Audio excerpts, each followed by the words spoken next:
ভারতে যে নির্বাচন হয়েছে, 7 দফায় নির্বাচনটা হয়েছে, 66 কোটি মানুষ ভোট দিয়েছে, একটা মানুষ ভারতে মারা যায়নি, একটা গন্ডগোল। আর নামকা ওয়াস্তে আপনার দেশে উপজেলা নির্বাচন হইতেছে, এই পর্যন্ত 16 জন মারা গেছে আপনারা গোলাগুলি করে। যিনি আপনার 128 দিন হরতাল করলেন,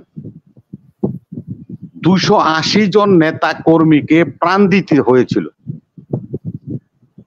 আপনার 23,000 কোটি টাকার সম্পদ নষ্ট করলো, পোড়াইলো, সরকার কি কর্মচারীদেরকে আপনার উলঙ্গ করে দিল, অফিস আদালতে যেতে দিল না।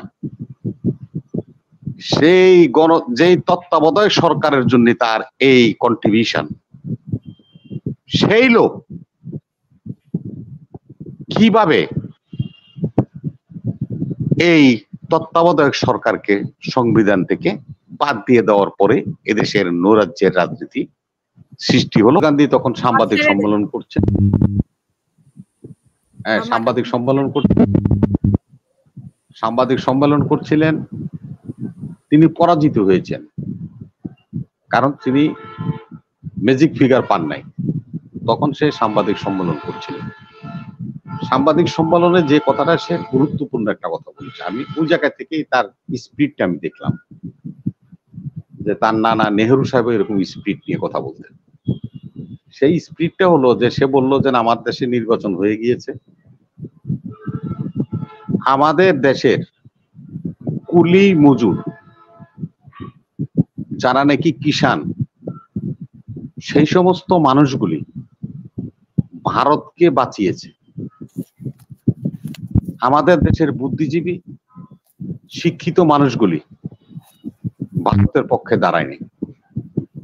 সে বলছে ওই লাল সংবিধানটা হাতে নিয়ে যে মোদিজি, অমিত শাহজি, রাজনাথ সিংজি এই সংবিধানকে পাল্টিয়ে দিতে চেয়েছিল। যে সংবিধানে ধর্ম নিরপেক্ষের কথা বলা আছে সেটাকে তারা বাদ দিয়ে পুরা ভারতবর্ষকে তারা হিন্দু রাষ্ট্র বানাতে চেয়েছিল।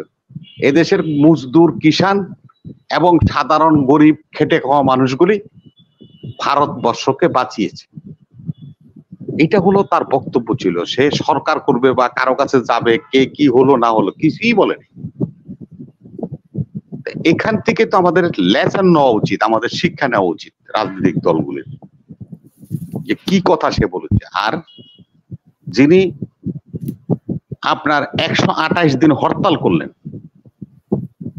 280 জন নেতা কর্মীকে প্রাণ দিতে হয়েছিল,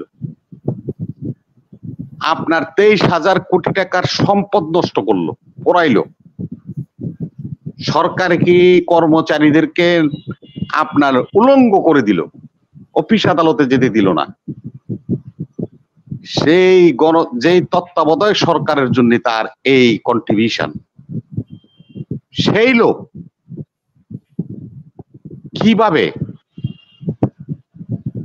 এই তত্ত্বাবধায়ক সরকারকে সংবিধান থেকে বাদ দিয়ে দেওয়ার পরে এদেশের নৈরাজ্যের রাজনীতি সৃষ্টি হলো এবং গণতন্ত্রকে, যেমন 75-এ তার বাবা 24 বছর পাকিস্তানিদের বিরুদ্ধে সংগ্রাম করে, যিনি নাকি গণতন্ত্রের জন্য বারবার কারারুদ্ধ হয়েছেন, সেই লোকটা নিজেই 75 সালে 1 মিনিটে গণতন্ত্রকে হত্যা করে বাকশাল কায়েম করেছিলেন।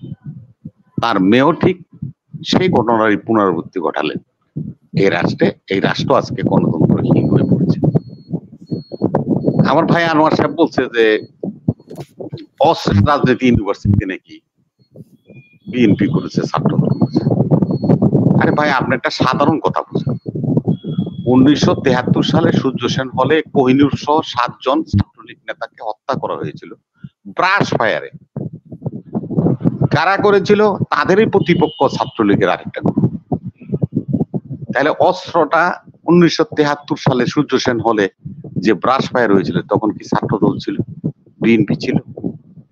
অস্ত্র কারা নিয়ে এসেছিল? ইউনিভার্সিটি থেকে আওয়ামী লীগ নিয়ে এসেছিল। 1974 সালে ডাকসুর নির্বাচনের ব্যালট বাক্স ছিনতাই করে যেগুলিকে ধানমন্ডি লেকে ফেলে দেওয়া হয়েছে, অস্ত্রের ঝনঝনানিতে সেদিন নির্বাচন বাতিল হয়েছিল ডাকসুর। তখন কি বিএনপির জন্ম হয়েছিল, ছাত্র দলের জন্ম হয়েছিল? ভুল তথ্য দিয়ে নির্বাচনের ন বুঝে না উনি। এখানে হলো আমার ওনার সাথে দ্বিমত। সেটা হলো যে ওনারা দালালি করার জন্য, একটা পক্ষকে সমর্থন করার জন্য, জায়েজ করার জন্য মিথ্যা তথ্য দিয়ে নির্বাচন নিয়ে অনেক কথা বলে। কাউকে কি আমরা বাসা থেকে পা ধরে নিয়ে আসবো নাকি নির্বাচন করতে? কেন পা ধরে আনবেন আপনি? যার যার প্রয়োজনে শেষে নির্বাচন করবে, আপনি পা ধরতে যাবেন কেন? আজকে যে নির্বাচন নিয়ে বন্ধু রাষ্ট্র কই আপনার পররাষ্ট্রমন্ত্রী বলছে যে তারা আমাকে ভাই, তাদের সাথে আমার কাছে সম্পর্ক যেরকম ছিল সেরকমই থাকবে, এটা আপনাদের পররাষ্ট্রমন্ত্রী বলছে। সে কথা ধরে যদি আমরা আপনাকে প্রশ্ন করি, আজকে ভারতে যে নির্বাচন হয়েছে, 7 দফায় নির্বাচনটা হয়েছে, 66 কোটি মানুষ ভোট দিয়েছে, একটা মানুষ ভারতে মারা যায়নি, একটা গন্ডগোল। আর নামকাও আসতে আপনার দেশে উপজেলা নির্বাচন হইতেছে, এই পর্যন্ত 16 জন মারা গেছে আপনারা গোলাগুলি করে। নির্বাচনের পার্থক্য কোথায় দেখেন? আগে নির্বাচনে কুকুর বসে থাকতো মাঠের মধ্যে, এখন এইবার যে উপজেলা নির্বাচন হচ্ছে বিভিন্ন কেন্দ্রের ছবি দেখাইতেছে, সেখানে আর কুকুরও যায় না।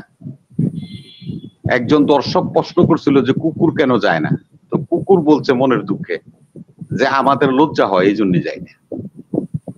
ভোটার তো দূরে থাক, কুত্তাও যেতে চায় না ভোট কেন্দ্রে এদেশের নির্বাচন। আপনি যদি বলেন নির্বাচনের কথা,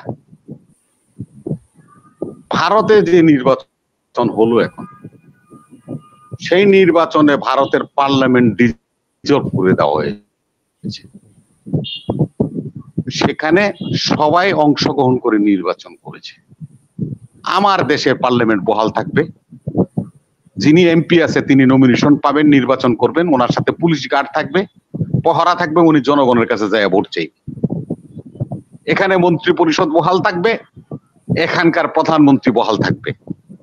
সেই দেশে নির্বাচন করার জন্য কোন লোক খুঁজে পাওয়া যাবে? একটা কুত্তাও খুঁজে পাওয়া যাবে না। নির্বাচনের ভুল ব্যাখ্যা দিবেন না। আপনারা এই নির্বাচন পদ্ধতিকে